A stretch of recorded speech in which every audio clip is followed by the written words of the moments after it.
जब दुनिया के दो पॉपुलर वर्ल्ड लीडर मिलते हैं, भारत के नरेंद्र मोदी और यूएसए के डोनाल्ड ट्रंप, तो लोगों को उम्मीद थी नहीं कि कुछ ऐसी स्टेटमेंट सामने आएंगी जहां पे डोनाल्ड ट्रंप ने ये कह दिया कि बांग्लादेश को तो पीएम मोदी संभाल लेंगे। और साथ में आपने वो दृश्य भी देखा होगा जब डोनाल्ड ट्रंप पीएम मोदी के लिए चेयर पीछे कर रहे थे और बाद में उन्होंने ये भी कह दिया, I missed you a lot, मुझे तुम्हारी बहुत याद आई। और मीटिंग से पहले ये लग रहा था कि ये मीटिंग खराब न चली जाए। और रीजन इसका ये है क्योंकि पीएम मोदी जी के व्हाइट हाउस पहुंचने से पहले ट्रंप ने रेसिप्रोकल टैरिफ साइन कर दिया था। और रेसिप्रोकल टैरिफ का मतलब ये होता है कि जो देश जितना भी टैरिफ लगा कर बैठा है यूएसए के ऊपर, यूएसए भी सेम टैरिफ लगाएगा उस देश पर। तो ये टैरिफ इंडिया के लिए स्पेशली फोकस नहीं है। हालांकि डॉक्यूमेंट साइन हो गया है, लेकिन फिर भी यूएस केस टू केस हर एक कंट्री को देखेगा। उसके बाद डिसाइड किया जाएगा कि टैरिफ लगाना है या नहीं लगाना है। उसके बाद एक विजुअल सामने आया जो बहुत ही चिंताजनक था, क्योंकि जब पीएम मोदी व्हाइट हाउस पहुंचे तो उनके लिए डोनाल्ड ट्रंप खड़े नहीं थे। आप इस वीडियो में देखिए, एक कार व्हाइट हाउस के अंदर आती है और इस कार में पीएम मोदी जी हैं। और यूजुअली ये होता है कि जब भी किसी देश का पॉलिटिकल लीडर या डिप्लोमेट व्हाइट हाउस आता है तो ट्रंप यहाँ पे यूजुअली खड़े रहते हैं उनको रिसीव करने के लिए। तो जैसे ही पीएम मोदी जी उतरते हैं वैसे ही व्हाइट हाउस की एक ऑफिशियल्स आ जाती हैं। तो ट्रंप आ रहे थे लेकिन पहुंचे नहीं थे। तो इस फुटेज से लोगों को लगा कि ट्रंप नाराज हैं। लेकिन इसके बाद एक अलग वीडियो सामने आई। तो जो दूसरी वीडियो सामने आई उसमें पीएम मोदी डोनाल्ड ट्रंप के साथ साथ और भी मिनिस्टर से मिल रहे हैं। और अब बात करें मीटिंग की, तो डोनाल्ड ट्रंप इस पूरी मीटिंग में नॉस्टैल्जिक लगे। नॉस्टैल्जिक वर्ड इंग्लिश लैंग्वेज में बहुत खूबसूरत सा वर्ड है। इसका मतलब होता है जब आप पुरानी यादें याद करें जिसके साथ आपने बहुत से खूबसूरत लम्हे गुजारे हो। बेसिकली आप पुराने टाइम्स के बारे में सोच रहे हैं। तो यहाँ पे Donald Trump PM Modi ji को याद दिला रहे थे कि आप पुराने समय से मेरे मित्र रहे हैं। और ये किसी को उम्मीद नहीं थी कि ट्रंप ऐसा करने वाले हैं, क्योंकि ट्रंप ने एक कोलाज बना के रखा हुआ है। जब इंडिया में नमस्ते ट्रंप इवेंट हुआ था और यूएसए में जो मोदी इवेंट हुआ था, उन सबकी फोटोज जो भी आर्टिकल पब्लिश हुए थे वो सब इकट्ठा करके ट्रंप ने ये किताब बनाई और ये किताब प्रेजेंट करी पीएम मोदी जी को। तो इस सीन से लगता है कि इंडिया और अमेरिका के रिलेशन और भी मजबूत होने वाले हैं। तो अब बात करते हैं बांग्लादेश वाले क्वेश्चन की। तो बात कुछ ऐसी है कि एक जर्नलिस्ट डोनाल्ड ट्रंप से क्वेश्चन पूछता है कि यूएसए की जो डीप स्टेट है उसने जो बांग्लादेश में तख्ता पलट करा दिया है, और क्योंकि ट्रंप डीप स्टेट के खिलाफ है तो बांग्लादेश में जो हुआ है और मोहम्मद यूनुस को इलीगली बैठा दिया गया है, उसके बारे में आप क्या कहेंगे? Mr. President,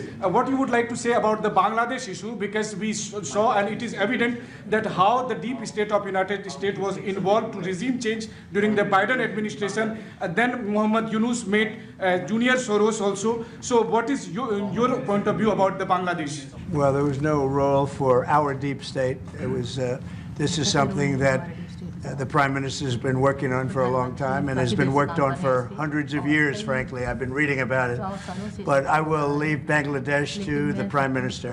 इसके अलावा एक और जर्नलिस्ट ने दूसरा क्वेश्चन रख दिया कि जो यूएसएड है इसको भारत के इलेक्शन में इंटरफेयर किया गया है, और ये बहुत ही इंपॉर्टेंट पार्ट है इस वीडियो में।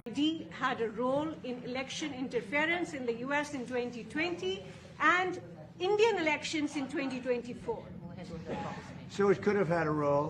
There were a lot of bad things that happened in 2020. और ट्रंप का यही बात बोलना कि it could have a role, ये इंडिया के लिए बहुत ही शॉकिंग बात है। इनका मानना है कि हो सकता हुआ हो, और ये बात भारत के लिए बहुत बड़ी है। तो ओवरऑल पीएम मोदी जी का व्हाइट हाउस से विजिट करना बहुत ही सक्सेसफुल रहा है, क्योंकि काफी अच्छी फुटेज सामने आई है और जो दोनों देश के रिलेशन है वो भी स्ट्रॉन्ग दिखे। और एक बात नोटिस करने वाली है कि डोनाल्ड ट्रंप ने जिस तरीके से बोल दिया कि बांग्लादेश को पीएम मोदी देखेंगे, तो इसका मतलब क्या है? क्या बांग्लादेश में प्रॉपर तरीके से डेमोक्रेसी वापस आ जाएगी? तो डोनाल्ड ट्रंप यहाँ पर कहना क्या चाहते थे ये तो क्लियर नहीं है, लेकिन मोहम्मद यूनुस ये सब सुन के बहुत ही चिंतित होंगे, क्योंकि जिस तरीके से अमेरिका का हाथ था बांग्लादेश के ऊपर, अब वो हाथ बांग्लादेश के ऊपर नहीं रहेगा। धन्यवाद।